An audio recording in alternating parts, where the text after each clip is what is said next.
Previously on Forgotten Gear Restorations. I trusted her, followed my heart foolishly, it seems. Just gonna have to learn to forget. That's why I took my vacation in Beirut to get out of my mind and find some peace. Not gonna be easy. Everywhere I look, something reminds me of her. Alright, Caden.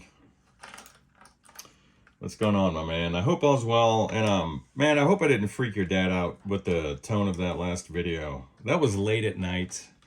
I was trying to be quiet. I couldn't project any energy into the video, so I'm sure it sounded a lot worse than intended. So I've corrected the stuff on the circuit board, and I'll show you. You know what? I'll show you once it's back in the chassis and all that stuff. So I'll just go ahead and start mounting this guy. Let me rephrase that. I'll go ahead and start.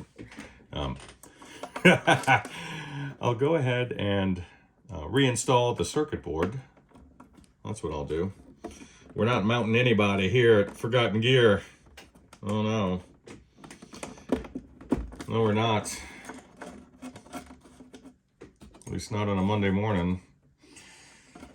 So let me get this installed.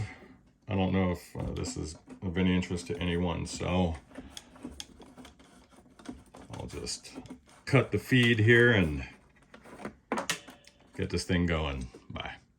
All right, Caden, no sensual gut shots here, buddy. But what do I have? I got a major update in the service, so I've got her put back together. As you may or may not hear, I was able to reduce the amount of background hum severely. Maybe severely is not the best way to put it, but I'll tell you that it's been cut down by 2/3. So that's just sitting there in the background now. It's not prominent. I fixed the grounding here on the output. Oh hell, I'll just sweep you in real quick. The non-inverting inputs on that 4558 type chip have been replaced with the proper type and values. I removed a hardwired bright cap on the volume and drive potentiometers. Ran a new string of caps there on your filters. I repaired, oh wow, I did several repairs. There was a short on the channel selector switch, but it didn't really matter because it was bridging terminals that were internally bridged. What else can I show you here? I repaired this ribbon cable. I replaced the plate resistors on your phase inverter. You can see one of these brown carbon comps. Well, there's another one back there, the 82K back there on the other side of that tube. Those open up all the time on these amps.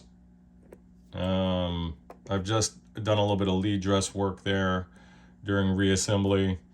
Did the whole service, pots, jacks, switches, tube sockets, the whole shebang. What's happening now? You need a new volume pot on the normal channel. That should take us there. The rest of the way, you may need a new presence pot as well, because I'm getting nothing from that guy. And then you should have a fully functional amp. So let me show you what's going on. We have a 400 hertz signal going in, about 750 milliamps.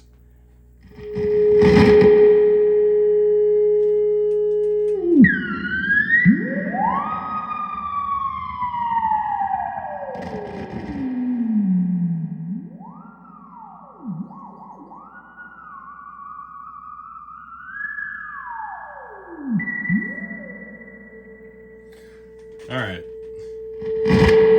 You see here, I've thoroughly cleaned it, but to no avail. That little carbon track in there is just wrecked. And the wiper is just skipping over all the crud that I can't wash out. What else? Your drive channel is obviously in good shape. That's a...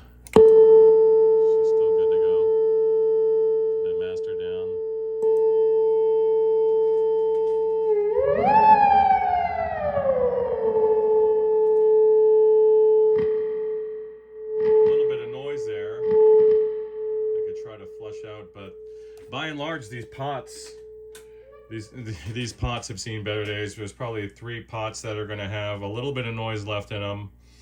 But again, this you guys who are running amps with these top facing controls, lay a towel over it when you're done playing.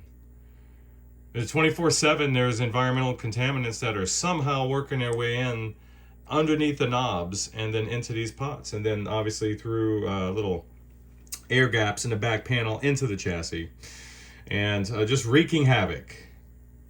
It's just wreaking havoc. You actually have a bit of a positive pressure situation. You have the heat rising inside of the chassis, and it's going to pull air in through the gaps in the bottom, and it's going to suck all that dust right up. All this dust is just floating around in the back of your cabs.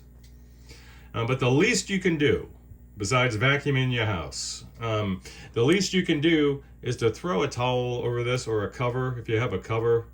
That's going to stop all the junk from wrecking your jacks here. So just keep that in mind. So Caden, I'll get back in touch with you via text, actually, through the magic of production. I've already done that. And now I'm speaking to you as a time traveler once again. Check out your phone for the latest and greatest update. You already did, I'm sure. And we'll take it from there, man.